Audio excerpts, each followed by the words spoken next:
All right, welcome back to this official CW Explainer. We're diving right into video 6 of the How to Be a Salesperson series. Today we're getting into the psychology of how you actually move a prospect into what we call the conviction stage. Now, the conviction stage, that is that absolute magic moment when your buyer goes from just mildly interested to genuinely thirsty for what you're offering. It's when they believe, without a shadow of a doubt, that your product is exactly the solution they've been looking for. But, how do we actually get them there?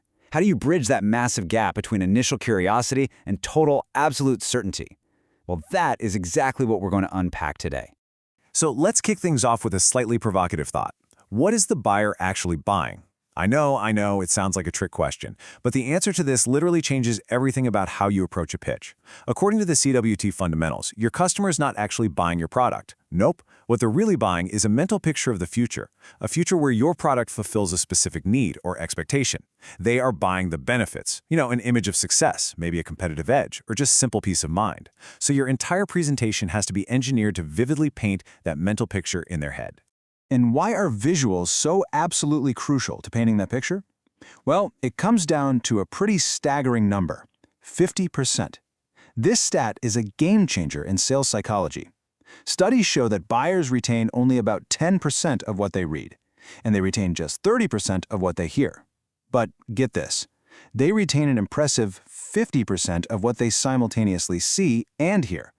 When you appeal directly to their vision while you're speaking, you are drastically increasing the odds that your message actually sticks.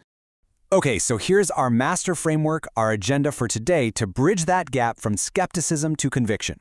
First, reaching the conviction stage. Second, the power of proof. Third, show and tell with visuals.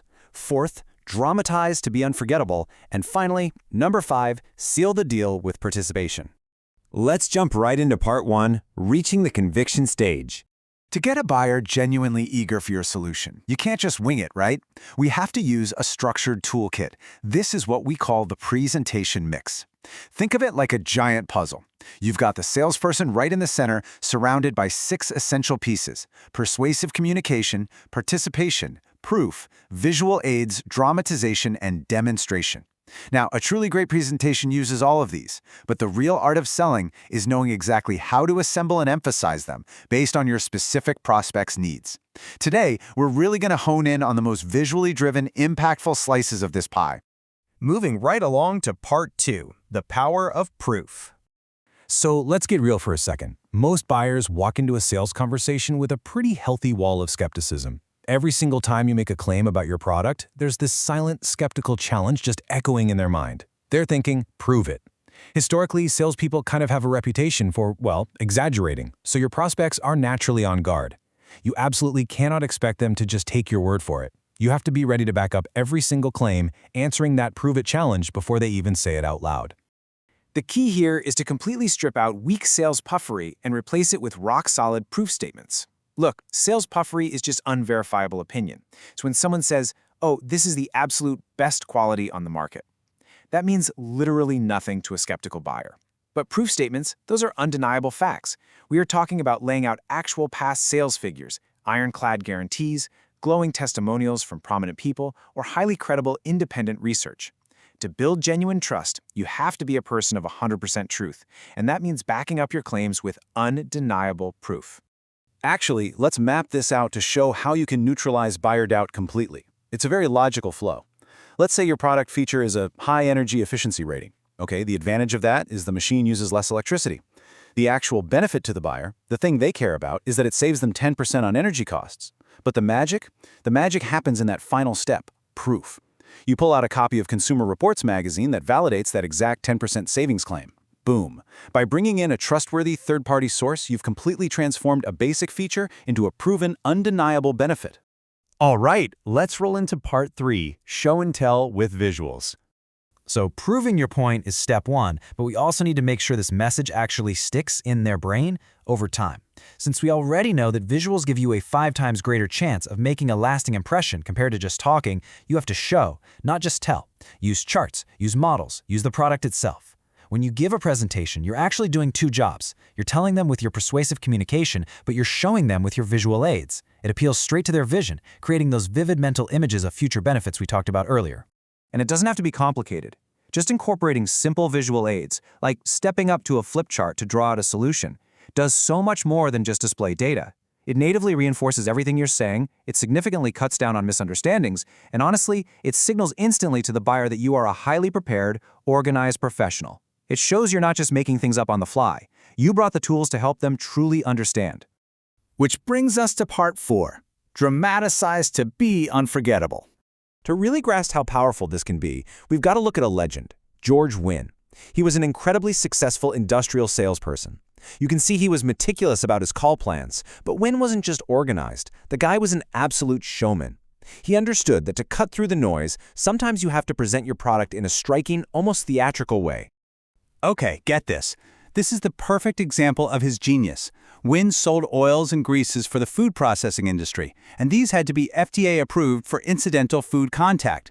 But he didn't just stand there and tell the client, hey, this grease is safe. No way. He literally opened a can of his industrial grease, spread it onto a slice of bread, and took a bite right in front of them. He completely shocked his buyers into conviction.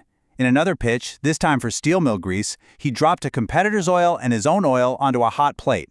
He vividly showed his product's high-temperature resilience while the competitors just smoked and burned away. That is dramatization, folks. It creates a completely unique, unforgettable impression. Finally, part 5. Seal the deal with participation.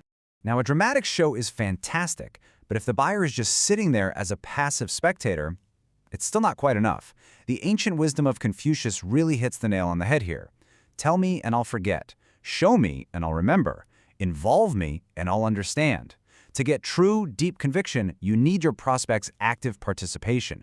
When you involve them, you grab their attention, you direct it exactly where it needs to be, and most importantly, you help them actually visualize owning and using the product themselves. Think about this classic sales story.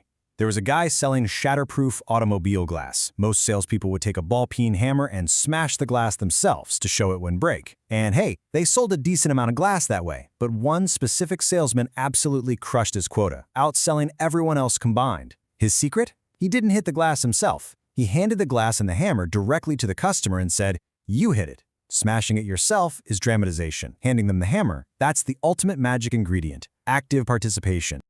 So, how do you actually operationalize this in your own pitches? To successfully get them involved, reduce that buying anxiety, and secure the deal, just follow these 4 simple steps during your demo. First, let them do something super simple, something they can't possibly mess up. Second, have them work a really important feature that ties directly to why they want to buy in the first place. Third, let them do a frequent everyday task so they feel exactly what it'll be like to own it. And finally, have them answer questions as they go to get their feedback and keep them in a positive, yes frame of mind. So as we wrap up this explainer on the CWT presentation mix, I want you to ask yourself, in your very next pitch, are you just going to tell your prospects about some mental picture of the future? Or are you going to hand them the hammer so they can prove it for themselves? Bringing in visual aids, offering undeniable proof, using a little dramatization, and insisting on their participation, that is the ultimate formula for turning skepticism into absolute conviction. Thanks for joining me on this deep dive into the psychology of the sale. Now go hand them the hammer.